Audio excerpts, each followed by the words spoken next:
Greetings, everyone. Welcome to the 2026 IREC October Town Hall.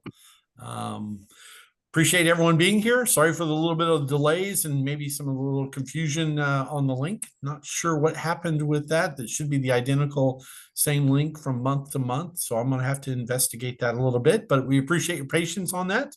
Looks like we have a fair number of attendees now, so that's fantastic. And we've got a lot of information, a lot of new updates to give to everyone. So we've got some exciting news and some interesting news and other updates. So it'll be very informative. We are recording this as we do all of them. We will be posting it to the ESRA YouTube channel, and it will be available for anyone that unable to attend. So we do appreciate that. So with any additional delays, we'll go ahead and move into our agenda. As always, we start off with our President's Minute. We'll be talking a little bit about sponsorships and vendors. We'll talk about Discord channel and its amazing, incredible growth. There's obviously some pretty exciting news coming from Tripoli and how that is potentially going to be affecting the IREC and the application with the deadline coming up in less than 48 hours here. Pretty exciting time. So we'll have Jessica talking about that. As well as a call for Rocketeer participation in some of that online media situations, social media channels and such. And then I will have my executive director minutes, and then we'll open it up for Q&A. As always, with Q&A, we're available, and you have the opportunity using the Zoom application to submit your questions online by using the question tab. If you click on it and submit your question, we will certainly get to that as quickly as we can. Some of the questions will be automatically answered by some of our staff, and others will, if we deem that it's important that everybody understand what the answer is, we will answer it online. So anyways, thank you for your participation, and let's go ahead and get started with our President's Minute. Hey, everybody. Hey, like this is a fun one for me.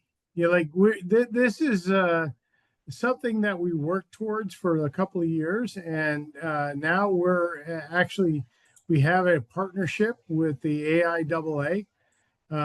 It was important for me to bring this into the academic side of the house, and that you guys get credit for what you're doing.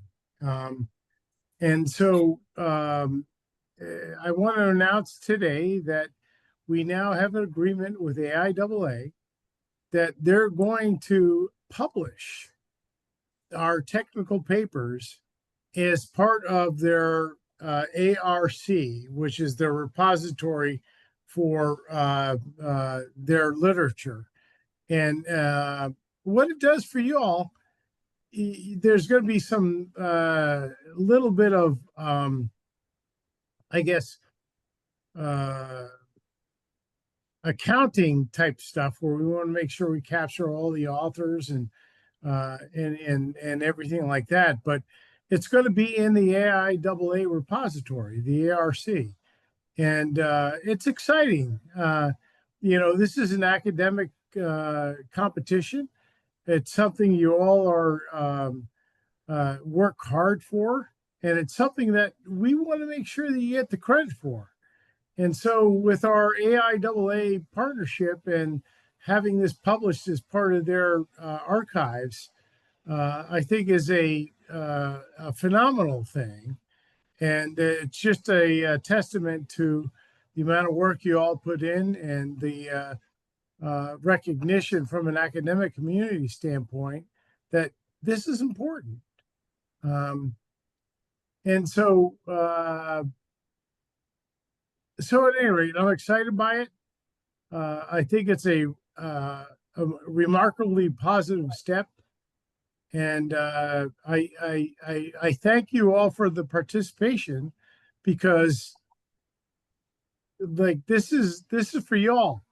We want to make sure that you guys get the credit, that you guys all have your name on a paper, and you're all published as part of the AIAA repository. So good thing all around. And we just signed the paperwork with AIAA, so this is going to happen.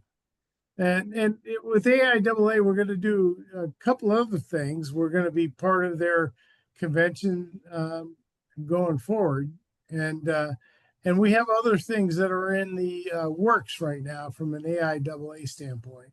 So view it as a remarkably positive thing. It's a kind of a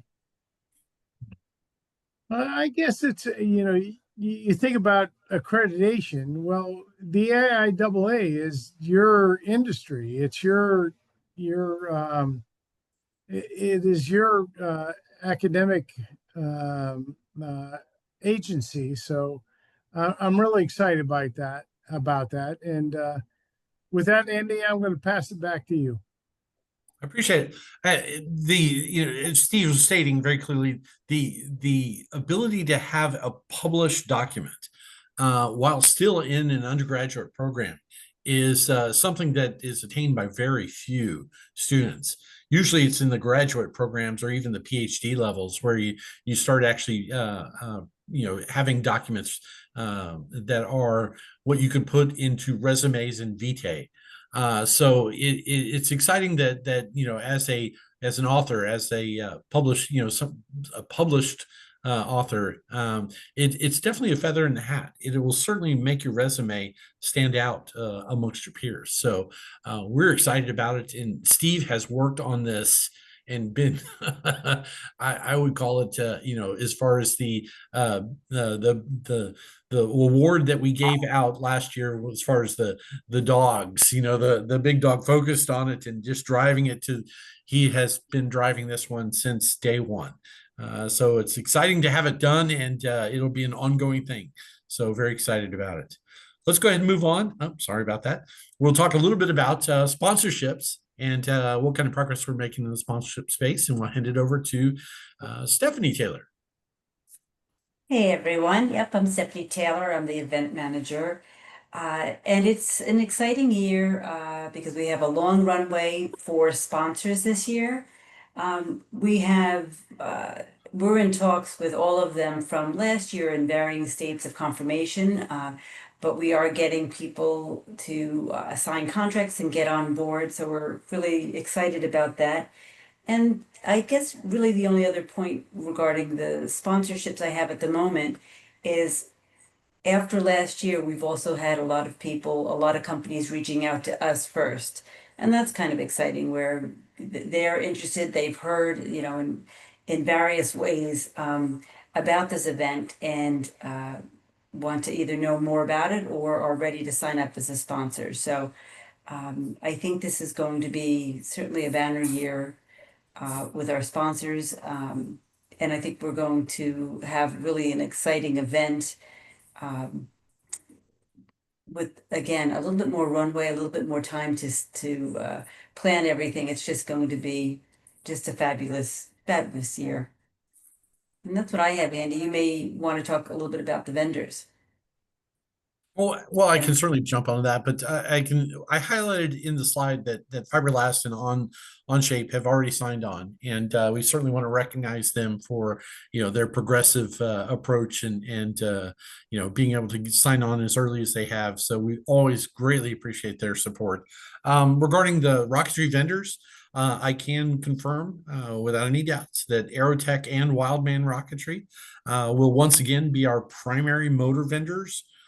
So if your teams are working towards, hey, identifying, we need to, order this motor and et cetera, two things that I can pass on from, I guess, industry insiders, that Cesaroni CTI is continuing, they're making progress in making a lot of the smaller motors. That doesn't help, unfortunately, you guys, where you're looking at the M, N, and potentially O classification motors. For those type of motors, Cesaroni is not really giving us very positive news. So once again, Aerotech has made it very clear that they're going to make IREC orders a priority. They are very excited about supporting the student teams and any orders that are purchased through Wildman, and those orders are placed before February 1st. They are guaranteeing delivery, and they are in addition adding in the opportunity to have supervised building of those motors to ensure that the motors are built appropriately.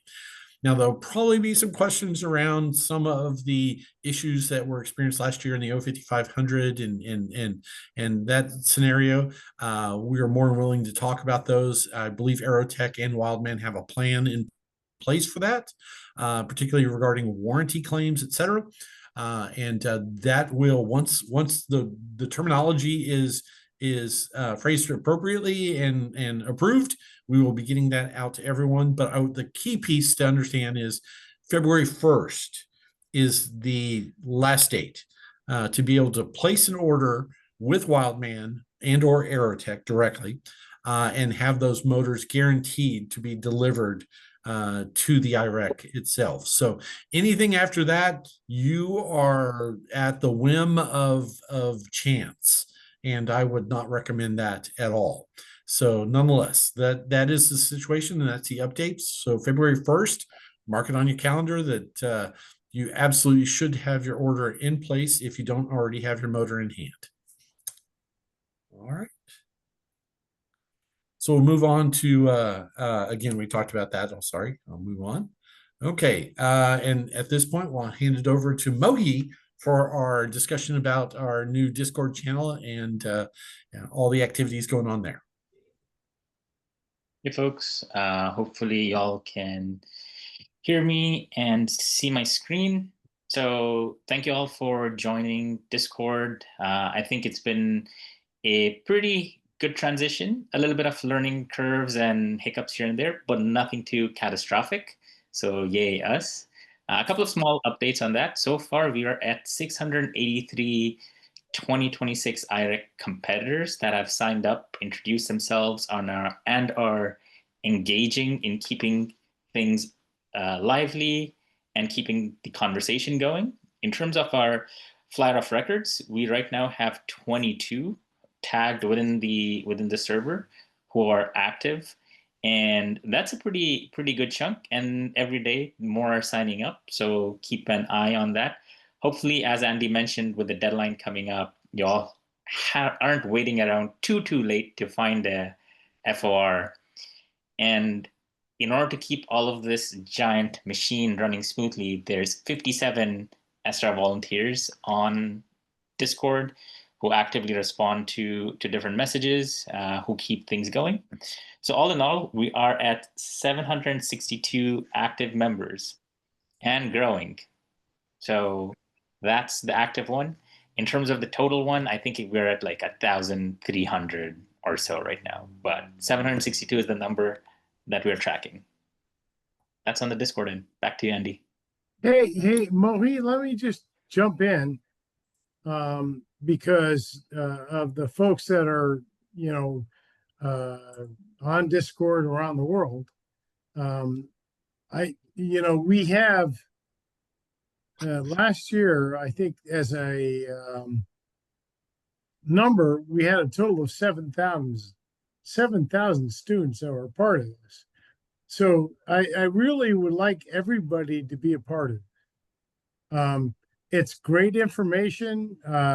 We have ESRA volunteers that are monitoring this and can give you information. So I really would encourage every team to get involved in this, because this is how we're going to disseminate information. So I'm just throwing that out there, because like HeroX is gone, and that was very limited. And I think this is a much more free format that we will be able to share information and get information out to your teams. So I want you to take advantage of that. So thank you, Andy. Oh, thank you, Steve. Good points. Thank you, Mohi, as well. Again, guys, I can't give Mohi enough credit.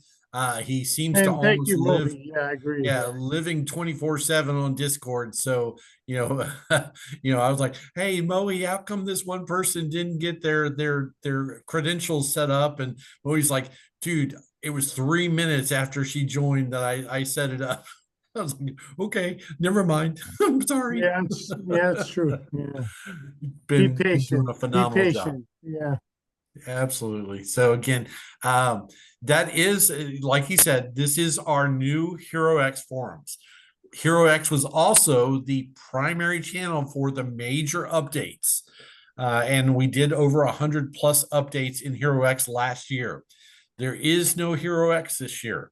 So if you want to understand and you want to be kept on top of the latest and greatest, Discord is your channel.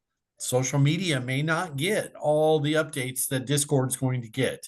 So please set up Discord on your computers, set up Discord on your phones, get connected and monitor it.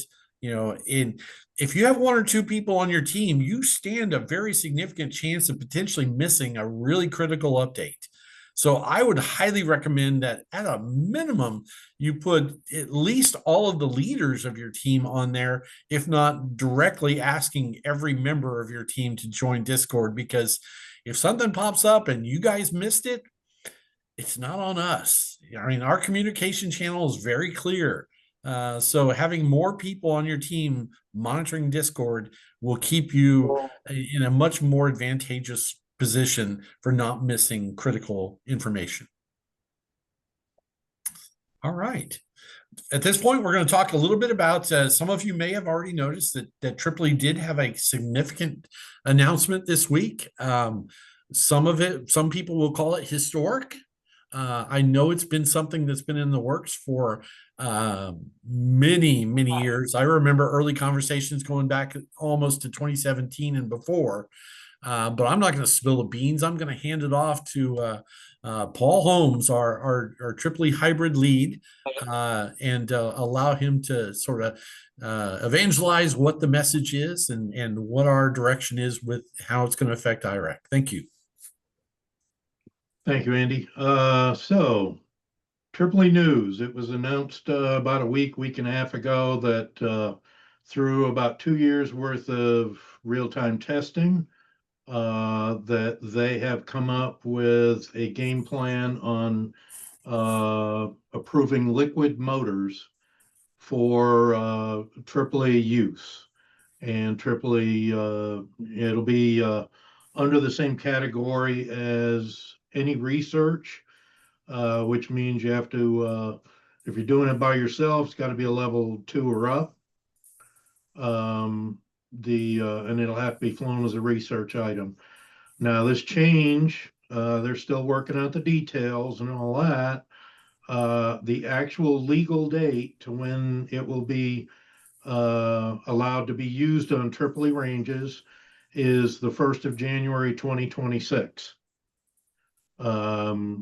We are, at this time, we're going to stick with the original liquid motor requirements for IREC.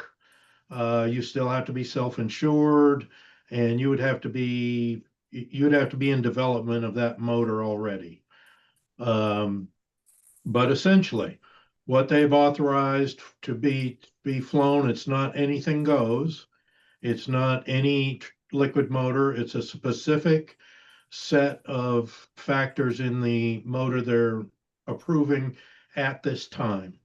The main item for the liquid motor is it will be only nitrous oxide oxidizers. And that's one of the reasons why I'm involved with it, because of the past record that I've got with all nitrous and hybrid motor systems. Plus, I also did some work on the original Tribrid, which was a solid, liquid, and gas motor. So anyways, only nitrous oxide as an oxidizer. There's only a few mixtures that can be used for the fuel portion.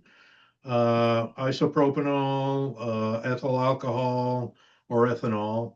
And then they also have other mixtures that have to follow a certain formula, like certain dissolved solids, gasoline, stuff like that, as long as they're not hypergolic or pyrophoric. That is a requirement. Other than that, pretty much the liquid motor has to be made pretty much the same way as a hybrid motor is made.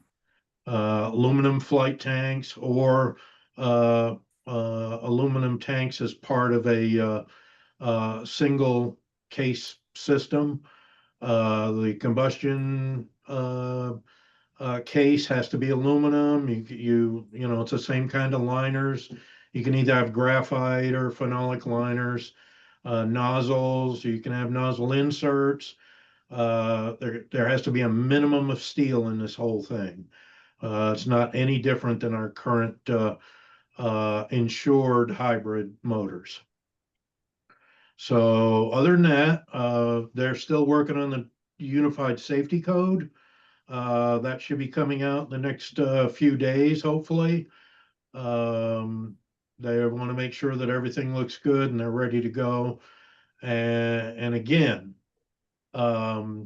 the first flight date of this anywhere in the US under Tripoli insurance will be the 1st of January next year.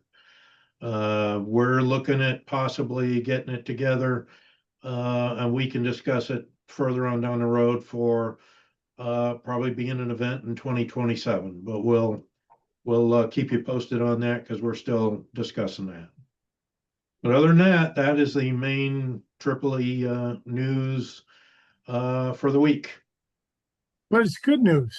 Like it's like they're like this is great news. You know, like you know, they're starting out I think conservative, but it is what I guess both the teams have requested, and it's also I think, you know, what when we look at this, what our corporate sponsors want, right? We want people with liquid experience, and so I'm genuinely thankful that the Tripoli board has decided to do this. I want to shout out to Ken Overton, who was our SO for the last couple of years, who is on the board now that is pushing this. But I don't want you all to, I guess I'm looking for the teams to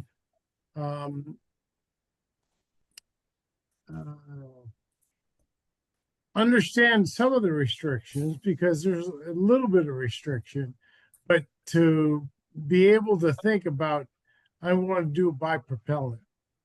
And I'm really excited by that. So Andy, I'll throw it back to you. I appreciate it, Steve. I can absolutely add that you know I've termed this historic.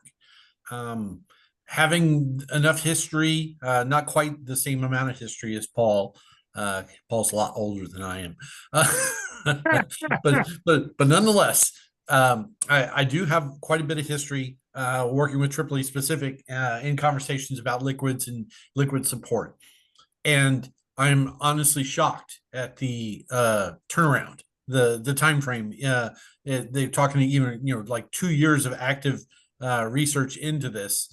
I can tell you 2 years ago, I was being told directly from the senior leads, board members, et cetera, that liquids literally have zero chance of ever becoming approved in Tripoli. And for this type of turnaround, even though it is pretty significantly restricted initially, this is a historic process.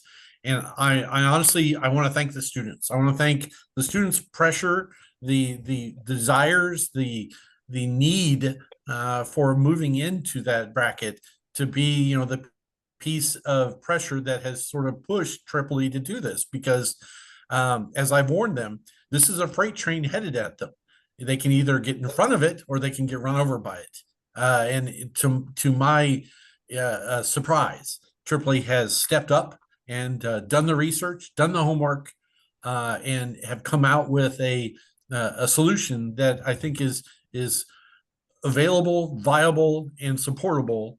It may not be perfect. Everybody wants the biggest and all at the same time, but it is a fantastic starting point. And if I can mention quickly, if you are considering potentially moving into hybrids, ESRA has always pronounced upon all the teams, start with your solids, get the solids under your belt so that you get the fundamentals of launching a high power rocket. You should be able to do a 10K, 30K rocket fairly simply. When you start moving into the functions of the gases and the liquids involvement, the valves, the mechanical structures, all of the plumbing that potentially is involved in moving from solids to liquids and hybrids, continue that process. Look at the hybrids, then look towards the liquids. But a new option that is out there that has never been available until just recently is half cat rocketry. So it's like half as in 50%, half, and then the word cat. Half cat rocketry has been sort of the example that Tripoli has adopted. And they have a fantastic set of documentation that is available online. You can purchase the book. I think you can download their PDF. But if you are interested in potentially moving, and this is not a quick movement, you cannot transition from solids to liquids overnight. This is usually a 2 to 3 year process. The expense that's involved in it, the technical challenges that are involved in it, the testing, the simulation, the development, all of that. This is not something you can do in a year. It's just not. But get started by looking at their documentation, looking at their book, and that will give you a significant head start. So we do appreciate everyone's interest in that, and our goal is to try to get all the teams up to liquids. We think that I can promise you the vendors are looking for liquid experience. They want all of the experience. No, not the vendors, the companies. Excuse me, the industry. Sponsors, yeah, the industry, yeah. The industry absolutely is looking for liquid experience. So again, very exciting stuff. Thank you, everyone. I agree, Andy. You couldn't have stated any better, because that's what they want. And well, they want solid motors and they also want hybrid motors, but I think this is a really great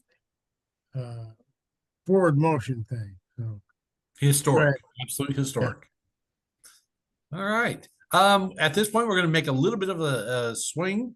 And we're going to swing it over to the online applications. We'll have Miss Jessica give us an update. So as of today, this afternoon at about 6:30, we had 62 teams that have applied. In the grand scheme of things, that's not a whole lot. A lot of you are waiting until the very, very last minute. With that said, I want to go over a couple of things. Number one, be sure to include all active team members at a minimum on your team roster. That's question number 39. There is a template out there. The link is on the application for the template. Again, this is how we are obtaining our total participating Rocketeer numbers. This is very, very important. We are not asking you how many people are going to be in Midland. We will ask you specifically that question at a later date. This is your entire active team list. All right. Number two, check the links for your logo, rocket, and team roster files. Mistakes with links have the possibility to hinder your application acceptance. No joke. And will be highly frowned upon moving forward. I cannot tell you how many applications today I encountered alone where the links were bad. So you should, if you've gotten an email from me, please respond to that email so that I can make the corrections, you can make the corrections, and we can get this straight. Our judges are not going to have time to go back and do this once applications close. More importantly, there's no grace period. Late submissions are not accepted. At 5 o'clock on Friday, I am cutting it off. So that is your warning. Get it in before 5 o'clock. And I'm sorry, that's 5 o'clock Central Time. Okay. So if you are anywhere close, please go ahead and start working on submitting it. Again, as Andy mentioned, we're less than 48 hours out from that to avoid any technical issues that you may have. Yeah, every year, guys, we get a consistent number of teams that state to us that we attempted to submit it and we were getting errors. And when we go and look at the details in the log files, yeah, when you're submitting it 17 seconds before the deadline and there's a problem, so those kind of requests are not going to be accepted. I made it very clear in multiple communications today, I mean, yesterday, you should have been submitting this. If you want to avoid technical issues, you need to submit these 3 days prior to the deadline. Do not wait till the last day. And then if you have a problem or there's some kind of internet connection or communication or upload error or anything like that, that's not a concern of ESRA's.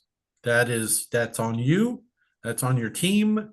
And I would not want to be the team lead who waited till the last second to do the final upload and then the team not get accepted. So again, now is the time to finish it and submit it. And if you wait until the last minute, you are putting your team's application at risk. Okay. All right, Miss Jessica, I think round 2, your second slide. So I'm calling all Rocketeers across. We want to hear from you and celebrate you. So my email is webmaster@ezrarocket.org. I would like you to include a picture with your response, and I want you to tell me about you and your team. Why are you excited about attending the 2026 IREC? What do you hope to accomplish? And if you attended in 2025 or another IREC, what was your favorite moment? Additionally, and this is for everybody and for us as well, is there a particular sponsor or vendor of interest to you that maybe we could reach out to in order to have them there for you as well? We want, as part of the ESRA organization, our goal is to promote you and your accomplishments. And that is ideally what we're working towards with this. So if you have any questions related with that, please send them to me as well. Awesome. Thank you, Miss Jessica. Thank you, Jessica. All right. Look out. It's my time. All right. This should take up the rest of the, what is it, 22 minutes we have left. Again, I wanted to give you guys a little bit additional history about Tripoli and liquids. And there were board members that were purists above all, and solids were it. I mean, if you actually read through some of the history of how Tripoli began, Tripoli's development, the reason Tripoli exists is because the early days of high power rocketry were purely commercial with the National Association of Rocketry. Tripoli was sort of a splinter group that shifted off of NAR of a bunch of people that wanted to mix their own solid propellants. And so as that, that splinter, became, a significant gap, now you're looking at Tripoli being just, membership wise, just slightly smaller than NAR. And honestly, with the number of student members in Tripoli, the numbers are getting much and much closer, and there's a tremendous amount of interest in again, even furthering the advancement of this research. So when Tripoli, was putting up the brick wall on liquids, I had to remind them numerous times to many of the board members that you guys sort of sound like NAR, back in the old days. I hear a lot of fear and I hear a lot of lack of education, lack of research. You guys don't understand it. And so the progress made in the last 2 years, I will give a huge amount of credit to President Tripoli, Bob Brown. So, very excited about this. This is like breaking through a brick wall that had been 10 foot deep and 10 foot high. It's been amazing. So I'm excited about liquids. I'm very excited to see us get back into liquids. It's been a long time since we've had a liquids launch. And so, with the half-cat design documents and keeping it fairly simple and straightforward initially, the future is looking very good, very exciting about it. Hey, Next thing is another bit of good news. Hey, Andy, I just want to add, I want to thank Ken Overton, who's a new board member, who has been, our RSO for the last couple of years. Yeah, like he went on vacation, but I want to make sure that Ken gets his comeuppance, and that he also is a big proponent of this. And I think he also, in addition to Bob Brown, I'm not taking away from Bob Brown, but I want to make sure that his name gets mentioned. 100%, absolutely. So again, very exciting, guys. When it came out, I was floored. I'd heard rumors, but I'd heard rumors for years. So this is super exciting. Now, here's the next thing that we wanted to do for many, many years. We were restricted from doing it at Spaceport America for many years. And with the transition to our new site last year, it was just too much. But in 2026 for the IREC, ESRA is developing or proposing, we'll put it that way. It depends on the interest level from the students, but a possibility of having a EEE certification launch day before the actual IREC begins. So we're talking about Sunday, the Sunday before the event. That would be the 14th of June. And this would involve basically having it's partial fun fly for the ESRA volunteers so that they have an opportunity to launch their own rockets. But the other piece of it is there are so many countries, so many different teams that have no opportunities. They don't have prefectures, they don't have EEE or NAR sites anywhere near them, that don't have the opportunity to really get any type of level 1, level 2, level 3 certification.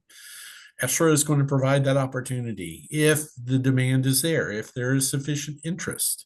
We've already started conversations with our rocketry motor vendor, and they are proposing to provide a kit and a motor and even the supplies needed for building it. We're talking about putting together some time to build the kit and then be able to launch it at our launch site again on Sunday. So if you are, say for instance, coming over from India or coming over from Indonesia or Malaysia or any of the countries that really don't have opportunities to do these type of certifications, if you were to potentially be available the Saturday and the Sunday before the IREC starts, and I think we have some example costs. The number that they had mentioned to me was a very nice fiberglass 3-inch diameter rocket available that can easily do a level 1 certification, even potentially a level 2, but nonetheless, with a motor and with all the building supplies and having instruction and supervision for the build, you'll build the rocket on Saturday and you will launch it on Sunday, and you will be able to return home with a level 1 certification. For students that are looking to try to get level 2 or potentially even level 3 certifications, that will be available as well. You will need to obviously bring the rocket, the pre-built rocket, prepared and ready to launch. There will be no building on site. There will be no kits available for this. Strictly, you have to bring your fully prepared level 2 or level 3 rocket with you. You can pre-purchase motors from the motor man and have him deliver those, but nonetheless, the opportunity still exists for that. So we will be submitting a survey out to the students via Discord to identify those that are interested in a level 1, level 2, or level 3, and then another question specific to level 1, asking you whether or not you'd be interested in purchasing one of the kits and doing the build on Saturday and flight on Sunday. So we're excited about this. There's been a lot of demand for it, a lot of questions asked, why can't we do this?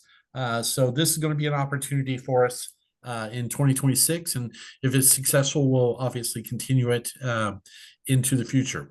There will be thousands of questions coming out. Let me just jump in front real quick. You cannot go from level 0 to level 3 in one day. In fact, there will be a rule in place that states very clearly you can do a level 1 or a level 2 or a level 3, but you have to have the preceding certification before that. So one certification attempt. And if you're not a level 1 already, then you cannot do your level 2. So but again, the opportunity is if you come to 3 IRECs in a row, you potentially could do a level 1 on this year, level 2 next year, level 3 the final year. So the opportunity exists. The waiver will still be 30,000 feet, and you will still have a very extensive range safety inspection that will take place. So we will be reviewing and evaluating all those. We will have the resources on site to sign off on those certifications, but your EEE membership will be required. We're still not sure if we're going to get, I don't believe we're going to be able to get a NAR option. So I will just say upfront at this point, this will strictly be for EEE certifications only. If you'd like to secure your EEE certification and then do a NAR membership later on and have that transferred, that's up to you. That's certainly your call. But a survey will come out shortly, and we're excited about this, and we definitely would like to see a lot of interest in it so that we can continue driving forward and giving you more details on that. Okay, again, throw your questions out into the Q&A section if you have them specific to that. Moving to the last little point. Just to make sure that anybody attempting a level 3 needs to have a level 3 tap. So I like as part of the process, you want to make sure you're following the EEE rules. Absolutely. So the level 3 requires 2 taps to have pre-reviewed your rocket from the build forward. But you'll need to understand the rules and the processes of a level 3 certification, long before you show up to launch. We'll make sure and confirm all of that. All of the purchases, all the orders, you're not going to be able to show up the day of the launch and say, hey, here's my rocket I want to launch. There's going to be signups, there's going to be registrations, there's going to be a lot of information that needs to be provided. And again, if you show up the day of the event without informing us, then you're going to be shown the door, unfortunately. So we'll have the information, we'll get it out to you, and it'll be fairly straightforward. But Steve is correct. Level 3 definitely has its processes, just as level 2 with the exam, etc.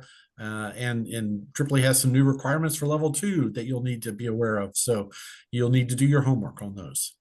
Let's move on. I don't want to capitalize too much on the overall meeting, but concerns about the flyer of record agreements with teams. I have heard through the grapevine and through a couple of indirect connections and contacts that a couple of teams, and I won't identify whether or not they were US or international or anything, but a couple of teams appear to have not paid the expenses, the agreed upon expenses of flyer of records back in 2025. And we're deeply concerned by this. We know who the teams are that have not or have had questions, or again, where the flyer of record has not been reimbursed as the agreed upon situation. And so you do not want to be on that list. If you have a flyer of record who attended and supported you during your 2025 IREC, and you had an agreed funding of that mentor, or excuse me, that flyer of record, and you failed to follow through with it, whether it was a previous person who's graduated or not, that directly affects your team. And so again, we're making it very clear that we're monitoring this closely, and we will actively engage teams who have been identified, and we will address this very clearly, because our as we've stated from day one with the very first flyer of record, it is highly, highly recommended that teams work with their flyer of record and do whatever they can to help cover the travel expenses. You're not paying this person for as like we're a job. You're essentially just trying to cover the cost of that person to get to the place and the expenses of feeding him during his time there. Now, if you have some concerns over he or she was charging too much, that's a different story. Contact us, work with us, we'll help you. But to outright not or refuse to pay the flyer of record is going to have a severe impact on any future endeavors with the IREC or ESRA. So again, can't be clear enough on that one. If you have any concerns, you need to contact your previous flyer record and ensure that they have been funded appropriately. All right, enough on that one. Sorry. All right. And oh God, I got a whole new slide. I want to mention again, I did in the mini meeting recently, but we actually have a new flyer of record and mentor coordinator, Miss Elaine Russell. And I wanted to give her a few seconds to just give an update because we do have some flyer of records and mentors on the call today. So Elaine, I don't know if you have any plans or if you have any dates or any type of functions coming up, but anything you want to talk to the flyer of record or mentors, here's your chance. You're muted. You're off mute, Elaine. Sorry. Harry. I'm sorry. I was looking at the slide and it does not jive with what you were just saying. I don't have anything yet. I was kind of waiting until the applications were in and I had a list of flyers of record, and I will be inviting all of those that have not already joined Discord to join and be able to see posts and exchange posts on the flyer of record mentor channel. Perfect. That's it. That's Okay. all my plans so far. Awesome. We appreciate it. Again, the feedback has been given to us that flyer records in the past sort of felt left out, and they weren't getting the amount of communications that they needed specific to their role. I heard that also. Yeah, Elaine has stepped in to try to resolve that, and Elaine is a former outreach chairperson for Tripoli. And so she has a tremendous amount of experience in the area, and she runs other rocketry competitions. So again, a ton of experience. We're excited to have her leading that group. So again, thank you so much. The survey will be coming soon. We will be getting that out in the post. And so again, I added some of the details in there with the rocket kit motor and epoxy for $225. Seems like a little bit much for a typical cardboard paper type rocket. This is not that. This is a very nice 3-inch fiberglass rocket, and it is capable potentially of doing an L2. But nonetheless, we will not be allowing the multiple certifications on the same day. Again, the exams and flights, we are planning on having both of those available, and you can pre-order motors from Wildman. Any potential L3 flights, there are a lot of students that are out there that are working on their L3, but unfortunately don't have a launch site anywhere near where they live. Can certainly bring that with them as they attend the IREC in the future with our 30,000 foot waiver. So those will require a bunch of reviews, obviously with their TAPs and even with ESRA, but we'll have more details on that one coming up. I think that's it for me. Yep. I think that's it for us, but questions? Yes. Yep. Let's hand it off to Moe and let him coordinate the question and answer sessions. He did a good job last time. Sure, Andy. A couple of just general other things. Keep in mind, our website's constantly updating with new documentations, and we post announcements related to those. So if you haven't already, check out the DTAG that was updated last week. So have a look at that. There are a few other documentations that will be updated in the coming weeks. And when that goes live, we'll again do a push on Discord for that notice. In terms of the questions itself, let's start off with way back, which was AIAA1. So I guess this is more for you, Steve and Andy. Yep. Some of them were wondering if this will also include previous IREC submissions as well, or this is only for 2026 onwards. Good question, actually. And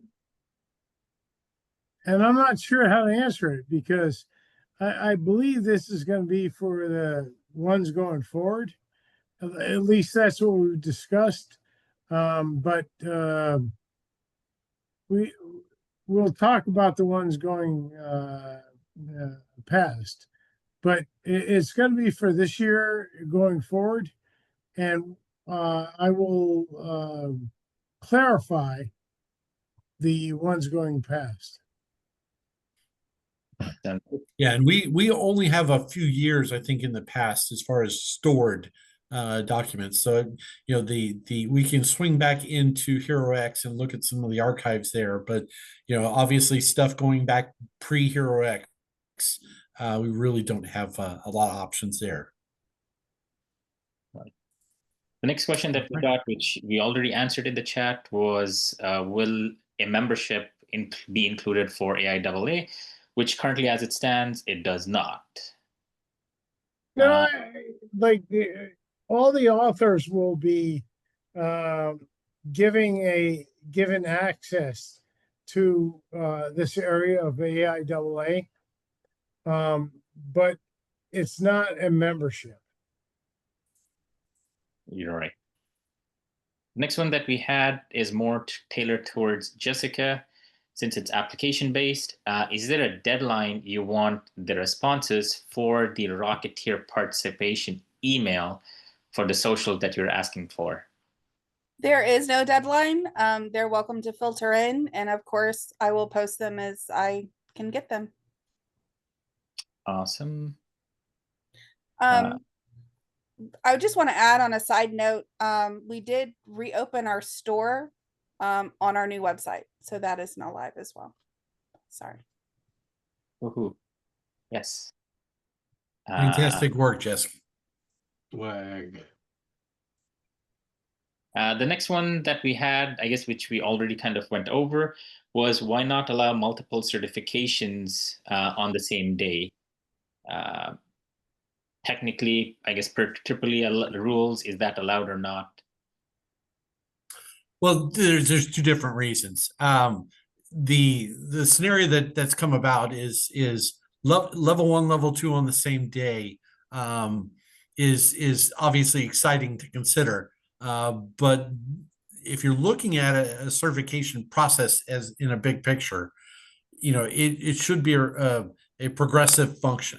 It's not one of those things of going, hey, I don't know anything about rocketry to I'm an expert overnight. And so AAA has implemented some new rule changes recently that prohibit that specific functionality. Now, in the past, there have been folks that have done potential L1s all the way through L3s. Folks that have lost their certifications over time. They were an L3, but they lost their certification due to membership errors or whatever the case might be. That's not really the case here. So an L1, L2 on the same day is really not an option that ESRA is willing to support.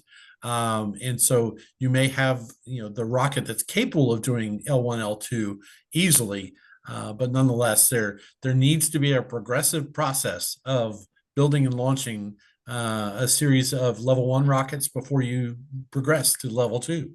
And so we are setting the rule in place that you may do one certification launch during the ESRA IREC certification day.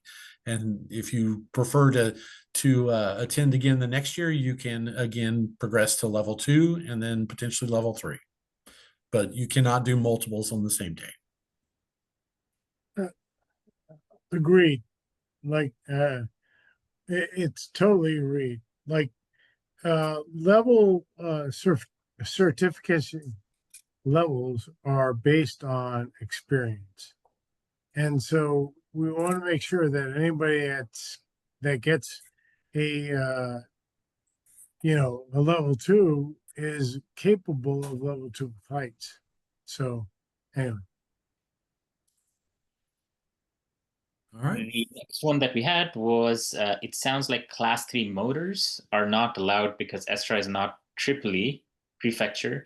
Is this hard not to allow class 3 motors, or would they be allowed on a demonstration flight if our team arranged the proper FAA and class 3 review paperwork?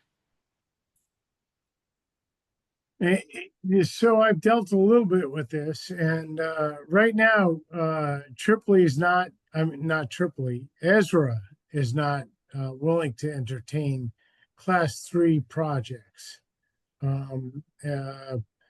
We're staying within the cap of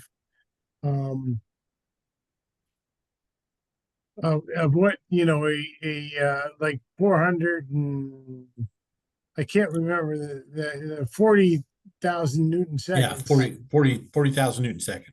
Yeah, so we're staying below that, and that's what we're doing for now. We may open it up for later, but right now, nope, we're not doing it.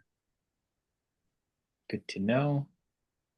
I guess this more goes towards Jim. One of them is asking if you get a clarification or explanation on GPS frequency issues. To be honest, I don't know if you want to chime in, Jim, but it's also something we've heavily discussed in the last town hall. So might be a good point for you to check out our September one and rewatch that. Well, the mini town hall, I think, talked about it quite a bit as well. So yeah. Anything you'd like to add to that, Jim? Well, the only thing I would add is that the objective of what we're trying to do is to have clean frequencies and no conflicts for the primary GPS tracking of the rockets. It's really important from a safety perspective to have that data, and from a recovery perspective.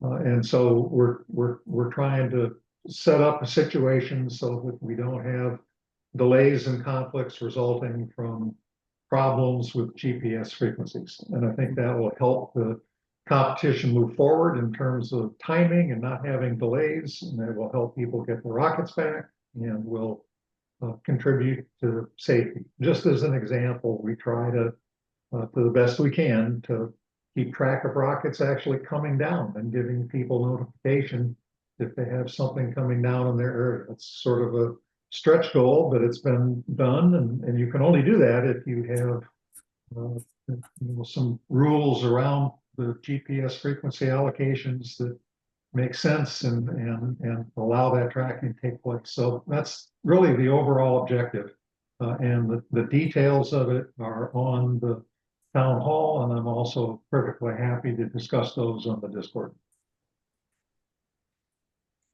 Couple of other questions that we have are pertaining to the applications themselves. One of them was more so in terms of character limits and how wordy each answer needs to be. I think we've capped it for a particular reason. Try to be concise and be straight to the point. We're not looking for overly too wordy applications, but rather that are pretty clear and have been well articulated. But if anything, as Jessica mentioned in the Q&A section, you can attach it, and then we can have a look at that as well.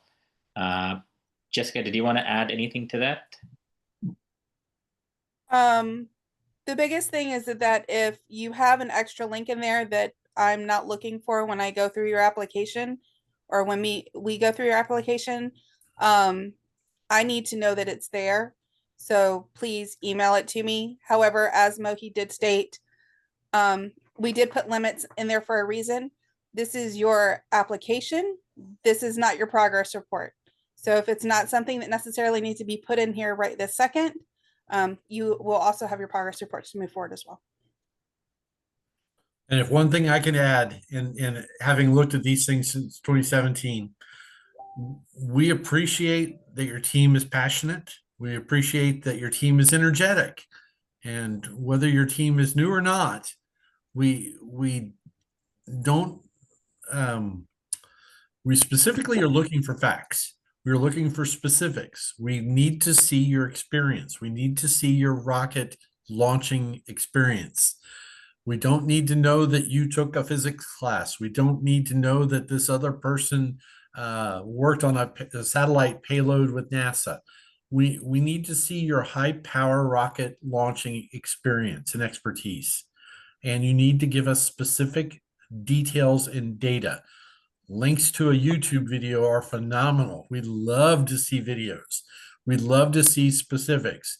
But if you spend 50, 60 characters or even 50 or 60 words telling us how excited, how passionate, how hardworking your team is, you're wasting words. We got to see the details. We've got to see the facts. Show us what you've done to prove to us that your application is better than a lot of the others. So that's really a key function, because I can't tell you how many times I've had to explain to the team, we appreciate that you're excited. We appreciate that you've got a lot of energy, but that's not what we're looking for. So if we could just make sure and filter through all that stuff, and it'll clean it up and post the facts, the details, and the specifics, that would be much appreciated. To build on that, just to emphasize, what Andy means by specifics is not the specifics of your rocket that's coming to the 2026 competition year. We understand that things are still in development, it's in early stages, but we'd like to know specifics in terms of what you all have done as an organization, as a team in the past years. A couple of other questions that we have is, does ESRA provide insurance for the rockets? I guess no. That's on you. No, that's not right. To attend the competition. Yeah, unless it's a liquid motor, any hybrid or solid or SRAD solid, yes, we absolutely have insurance for that. So let me, Steve, jump in there real quick. The insurance covers liability. So when the rocket is launching, we are leveraging EEE's insurance, liability insurance. If you launch your rocket and it crashes, you're not going to get a refund. You're not going to get an insurance. Good point. Yeah, you certainly aren't going to get a refund or any type of insurance for the particular rocket. If you're launching and you follow the EEE safety code and something happens where the rocket lands on a building or a house or something similar to that, there is EEE liability insurance involved in that. So there's some very specific information at the EEE website relating to insurance. And we highly recommend everyone go and take a look at that if you have questions about insurance. But it's the same insurance that covers all of the EEE prefecture launches. So if you've been to a EEE launch before in your local area, it's the same insurance program that covers our event. Good point. Good point. Yeah, can I have a quick say about that? Absolutely, Jimmy. I have one little input on that one. One of my rules. If you can't afford to lose it, you can't launch it. I like it. Absolutely agree. Okay, Jim. All right. Yeah. I like that. The last one that we have is, can we have a list of ESRA representative? I guess in this case, more so specifically for payload questions. My answer to that would be the panelists here should be your go-to folks on Discord who will be answering any and all questions related to IREC. Apart from that, if you personally ping me, I'll try to find or point you towards the right person to get in touch with for any particular topics, such as payloads or RSO or competition rules and whatnot. But these folks on the panelists are the go-to folks. Okay, that's fair. That's fair, Mohit. That pretty much puts us at the end of our questions for today. I don't see any more coming in. Mo, the ones that we've answered online, let's go ahead and run through those real quick, like we've done in the past. I There's a think good I've question in already here covered those. about people acting as a backup. So, for example, Right. in the application, it's asking for a list of active members of your rocketry team. We're not looking for members that are going to be attending the IREC. We're looking for anyone that's actively involved in your student team working on the rocket. So if they know they cannot attend the IREC, but are still working on the rocket, we want a full listing. In last year's IREC, we had over 7,000 active students working in the IREC, whereas we only had roughly 2,000 actually attending. For the application, we are not looking for those attending. We are looking for a total number of students that are working on the student teams on the IREC project. So please give us a full listing of the team members that are working on that particular project. So So to look at the specific question, the person who might be a backup should be listed. yes. Absolutely. Anybody involved in the project, yeah. Yep. Absolutely. So the team roster is basically the list of individuals who are working from now up till June, and then the registration that'll open up later down the line is for team members coming down for that week of June. There's a good 10. The question specific to the deadline responses to the Rocketeer, I'm not sure what the Rocketeer participation email, maybe they're referring to the certification launch survey. Again, well, that information will be sent out in the next week or so. I know Hannah's working on it as we speak. I don't if you're referring to something else, we're not sure. But if you know, I guess this is Killian. If that didn't answer your question, then submit a new question real quick, and we'll try to answer it as quickly as we can. Jessica? He was specifically asking for the social media participation, Andy, but thank you. Okay. Excellent. The other ones that we had were what would the waiver look like on the Sunday? It's up to 30,000 feet, if I remember correctly. We already answered L1, L2, L3 certification, but not all of them for each individual altogether.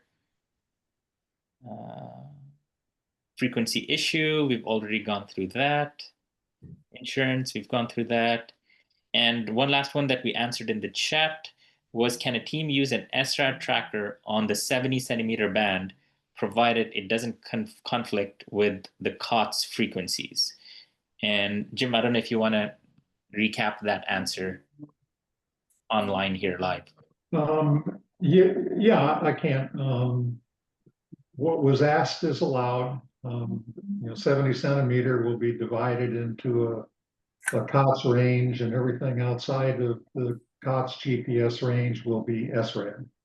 So if you're in that COTS range, you'll be assigned a frequency. If you have an SRAD transmission, it'll be outside of that range, and there will not be an assigned frequency, although you will be requested to provide one in the portal when you submit information on all of your trackers. Thanks, Jim. And that puts us at the end of our questions for today. Back to you, Andy, to close us off, I guess. Okay. So I wanted to swing around real quick. Stephanie, do you have anything additional you wanted to mention? Actually, the one thing that, and I've seen it now posted, which I appreciate, Jessica, she's done such a great job. The one thing I wanted to mention is looking for more volunteers. And I know that Jessica in particular, her and Dwayne, as parents of a Rocketeer, it's really good to prompt the students to remember that they may have volunteers in their family or friends or whatnot. And I am a perfect example that you don't need to be a rocket person necessarily. I have no rocket experience. But I do think that it's good to start thinking that way, and not to mention, if not this year, once you've graduated, having the students come and volunteer is just such a great benefit to ESRA and to IREC. And it looks like Jessica's got her hand up. Well, I wanted to add to that in lieu of what happened with the Haboob, I think. Yeah. Weather last year, if me and my husband had not been a volunteer, we would not have been there to see my son launch. So keep that in mind. It's true. Building Not up- that we're wishing for Haboobs to get more volunteers, but It's another yeah. just great reason. Right. It's just one of those side benefits. But anyway, I think it's really important. And I think it's great too. Having families be part of this is pretty cool.